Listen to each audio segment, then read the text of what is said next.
ইন্নাহু মান্নু কিসাম ইন্নাহু মান্নু শিকাল হিসাব ইয়াউমাইযিন ইয়া আশাতু আলাকা হে আশা ওই দিন যাকে আল্লাহ পাকে পরবর্তীকার আলম ওই বান্দাকে একবার খালি বলবেন, বলে দাঁড়াও, তুমি থামো।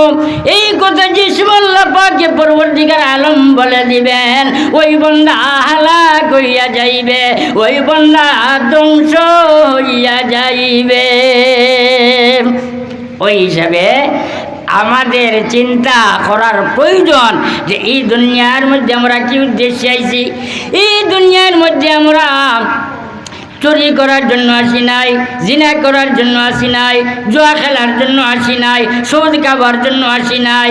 এই গানের মধ্যে আমরা আসি শুধুমাত্র মৌলাই হকিকি যেই সময় রু জগতের মধ্যে আমরা সবাই রুরে যে সময় আল্লাহ পাকে পরবর্তীকার আলম একত্রিত করে বলেছিলেন, আলাস্তু বিরাব্বিকুম, আমি কি তোমাদের প্রতিপালক নয়? আমি কি তোমাদের প্রতিপালক নয়? আমরা সবাই একসাথে বলেছি বালা, হ্যাঁ আপনি আমাদের প্রতিপালক।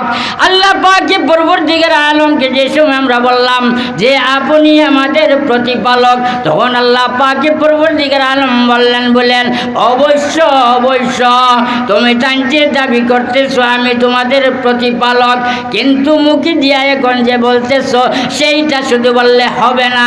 আমি দুনিয়ার মধ্যে তোমাদেরকে পাঠাইব ইমতিহানের জন্য, পরীক্ষার জন্য।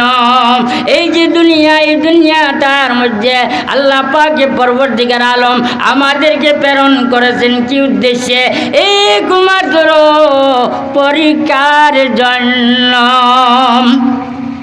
আর কোনো উদ্দেশ্য নাই, আর কোনো উদ্দেশ্য নাই। আল্লাহ পাকে পরবর্তীকার আলম ওই যে দুনিয়ার মধ্যে বান্দা যে সময় এক আমল করিয়া যাইব, বালা আমল করিয়া যাইব, ওই বালা আমল করিয়া যাওয়ার তার যে বিনিময় যেইটা হইয়া থাকলো, আল্লাহ তাআলা যে জান্নাত তৈয়ার করে রাখছেন, ওই যে জান্নাতের মধ্যে কি যে নিয়ামত, সেই নিয়ামত ব্যাপারে আমরা সবগুলা বুঝতে পারি না।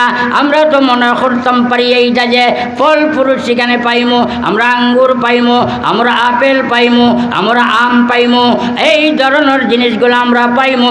কিন্তু ওই যে জিনিস যেগুলো আমরা দুনিয়ার মধ্যে পাইতেছি এর যে কত গুণ বাড়িয়া তার মধ্যে আল্লাহ পাকে পরবর্তীকার আলম নিয়ামতগুলা রেখেছেন। ওই যে নিয়ামত যেগুলা আল্লাহ পাকে পরবর্তীকার আলম নবী আলাইহিস সালাতু ওয়াস সালাম বলেন, আল্লাহ পাকে পরবর্তীকার আলম বলেন আ'দাতুল ইবাদিয়াস সালিহিন মা লা আইনুন রাত ওয়ালা উযুনুন সামিআত ওয়ালা খাতার আলা কলবে বাশার। আল্লাহ পাকে পরবর্তীকার আলম বলেন আমার বান্দাদের জন্য আমি এমন জিনিস তৈয়ার করে রেখেছি, আ'দাতুল ইবাদিয়াস সালিহিন, যারা নেক বান্দা হবেন ওই নেক বান্দাদের জন্য আমি এমন ধরনের নিয়ামত আমি কি করছি, তৈয়ার করে রেখেছি। মালা আইনুন রাত, কোন চোখটি কোনোদিন ওই ধরনের চোখ দ্বারা দেখছে না, কোনো কর্ণ কোনোদিন তার কর্ণ দ্বারা শুনছে না, ওয়ালা খাতার আলা কলবে বাশার, মানব জাতির তার যে অন্তর যেটা আছে, তার যে দিল যেটা আছে, তার দিলের মধ্যেও সেইটার কথা কোনোদিন পড়ছে না। ওলা জিনিস আমি তৈয়ার করে রেখেছি।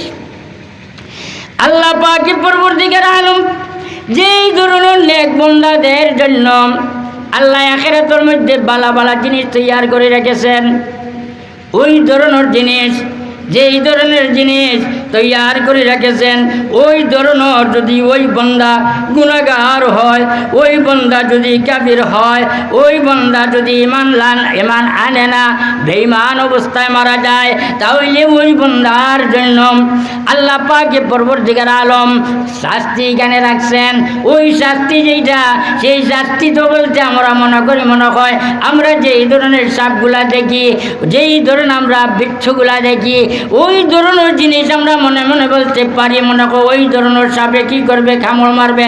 বলেন না না, এর চেয়ে শত গুণ বাড়িয়া ওলা বড় বড় কি থাকবে, সাপ থাকবে, ওলা বড় বড় বিচ্ছু থাকবে। এই ধরনের শাস্তির যে আগ্নির মধ্যে যে পালানি হইবে, সেই আগুন দুনিয়ার আগুন থেকে 70 গুণ বাড়িয়া হবে। এই ধরনের আল্লাহ পাকে পরবর্তীকার আলম দুনিয়ার মধ্যে যদি বান্দায় কাজ করিয়া যায়, দুনিয়ার মধ্যে যদি বান্দায় আমল করিয়া যায়, তাহলে তার বিনিময় আল্লাহ পাকে পরবর্তীকার আলম তার লাগিয়া কেহসন তৈয়ার করে রাখছেন।